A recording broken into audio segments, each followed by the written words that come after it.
Hello friends, சின்சானோட அம்மா mixie எழுந்ததுலேருந்து சின்சானை ஸ்கூலுக்கு கொண்டு போய் விடுற வரைக்கும் அவங்க வாழ்க்கையில் என்னெல்லாம் நடக்குதுன்னு தான் இந்த வீடியோவில் பார்க்க போகிறோம். அதுக்கு முன்னாடி உங்களுக்கு சின்சான் பிடிக்குன்னா இந்த வீடியோவை லைக் பண்ணிவிட்டு சப்ஸ்கிரைப் பண்ணிடுங்க. இந்த எபிசோட் ரொம்பவும் இன்ட்ரெஸ்டிங்காக இருக்கும், அதனால் ஃபுல்லாக பாருங்கள். ஓப்பனிங்கில் அலாரம் அடிக்குது. அதை நம்ம மிக்ஸி ஆஃப் பண்ணிவிட்டு முதல்ல போய் நைட் ட்ரெஸ்ஸை மாற்றிக்கிறாங்க. அதுக்கப்புறம் பெட்ரூமோட ஸ்க்ரீனெல்லாம் திறந்து விட்டு சின்சானையும் ஹாரியும் எழுப்புறாங்க.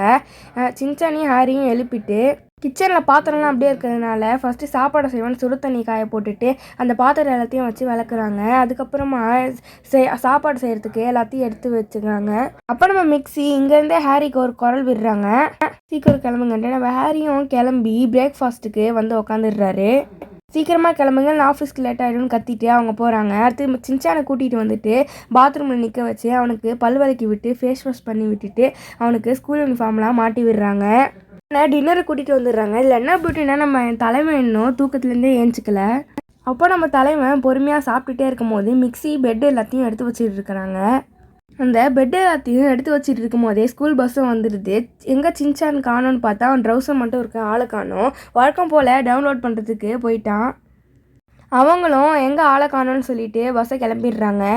இப்போ நம்ம மிக்ஸி ஒன்னே ஹீமாரியும் சின்சானியும் தூக்கிட்டு சைக்கிளில் வச்சுட்டு கிளம்பிடுறாங்க. அந்த நேரத்தில் நம்ம ஷீரோக்கு சாப்பாடு வைக்க மறந்து போயிடுறாங்க. நம்ம மிக்ஸி அப்படியாச்சும் வேகமாக போய் பஸ்ஸை பிடிச்சிடலான்னு பார்த்தா அந்த நேரத்தில் சிக்னல் போட்டுடுறாங்க. சரி, சிக்னல் முடிஞ்சோடனே போகிறான்னு பார்த்துட்டு இருக்கும்போது சின்சானி ஹீமாரியும் சிரிச்சிட்டு இருக்கிறாங்க. சிக்னல் முடிஞ்சோடனே வேகமாக போயிட்டு எப்படியோ அவங்க ஸ்கூல்கிட்ட வந்துடுறாங்க. இப்படி தான் நம்ம மிக்ஸி அவைசன்மிக்கே டஃப் கொடுக்குற மாதிரி அவங்க வாழ்க்கையை போக்குறாங்க. இந்த எபிசோடு உங்களுக்கு பிடிச்சிருந்துச்சுன்னா லைக் பண்ணிவிட்டு நம்ம சேனலை சப்ஸ்கிரைப் பண்ணிடுங்க.